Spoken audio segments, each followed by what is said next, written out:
A disadvantaged high school. We did take Macbeth, but it I really didn't understand it wasn't explained very well. So the teachers were a little bit lacking, I think. But I'm trying to remember a book. When I was a kid, there was a book that I got when my father was a career Navy person. He was in the Navy all of his career. So one time they took the children of the Navy families to the Brooklyn Navy Yard where he was stationed at the time, and they had a Christmas party. And I remember that one of my gifts was a book about Chinese outrigger boats. And I never forget that. But I wasn't a particularly avid reader until later. Later on, I became really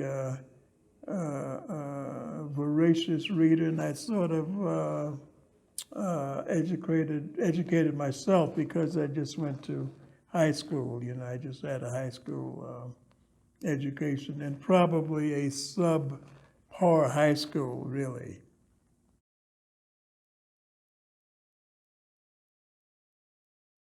My brother was sort of a classical player of violin, my older brother.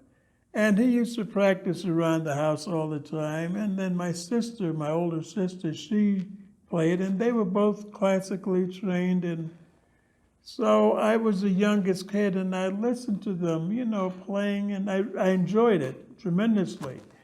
So they tried to start me on piano about 6 years old, I guess it was. But, by that time I was more interested in playing in the street. So it wasn't until I wanted to play the saxophone that I began. So then I had some, saxophone teachers and went to little music schools and stuff like that and had private teachers. But I never had sort of the formal education that my older brother and sister had. So I always felt inferior to them. I had an uncle that played saxophone, and my mother took me over to see him, and said, well, I think his name was Hubert. So she said, well, Hubert, he wants to play saxophone. So anyway, Hubert got me this little used horn, of course. It was okay, but it was a used alto saxophone. And I remember, boy, when I got that horn, I was really happy, And I played it, and, it was great. I had pictures taken with it and everything, I was about 8 years old at that time. I'd listened to a lot of music.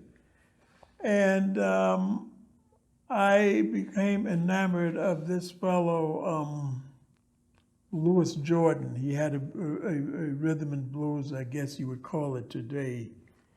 And my uncle's girlfriend had a lot of his records, and I used to, my uncle used to take care of me a lot, quite a bit. In fact, I loved going to Uncle and my Uncle Reuben and Lizzie, his girlfriend. I loved going there because he would take me to these cowboy movies, and then I'd hear this music. She had all of these old blues guitar players like Arthur Crudup and Lonnie Johnson and all these guys. So I loved when my uncle had to take care of me in the day sometime. But anyway, I listened. Louis Jordan was a guy that I really, and so also, just as a coincidence, I guess, Louis Jordan was playing right in a club right next to my elementary school in Harlem. And every day coming out of school, I'd see these 8x10s, you know, with Louis Jordan. He had on the cutaway tuxedo and the shiny horn, you know, and the whole white bow tie, the whole thing, you know. So, boy, I said, this is what I'm going to be, you know. This is what I want to be, a saxophone player, you know. And I liked his, music. So I sort of decided pretty early that that's what I wanted to do, you know.